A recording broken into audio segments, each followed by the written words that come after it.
अमरावती जिल्ह्यात कोरोना बाधितांच्या आकड्यात भरमसाठ वाढ होत आहे। यावर प्रशासन सर्वात जास्त कोरोनावरच लक्ष केंद्रित करीत आहे।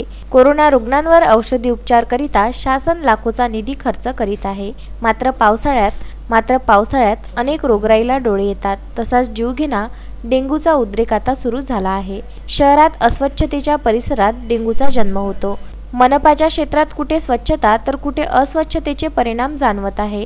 अशातच शहरात आता 2 डेंग्यूचे सदृश्य रुग्ण आढळून आल्याने मनपामध्ये खळबळ उडाली आहे। मागील वर्षी सुद्धा डेंग्यू रुग्णात वाढ झाली होती। यावर्षी जेमतेम सुरुवात झाली आहे। कोरोनाला हटविण्यासाठी मनपा प्रशासन युद्धपातळीवर काम करीत आहे, परंतु शहरातील स्वच्छतेवर लक्ष देणे सुद्धा गरजेचे असताना काही प्रमाणात स्वच्छता कर्मचाऱ्यांची संख्या फक्त कागदावरच आकड्याने मोठी झालेली असते, तर प्रत्यक्षात फार कमी असते।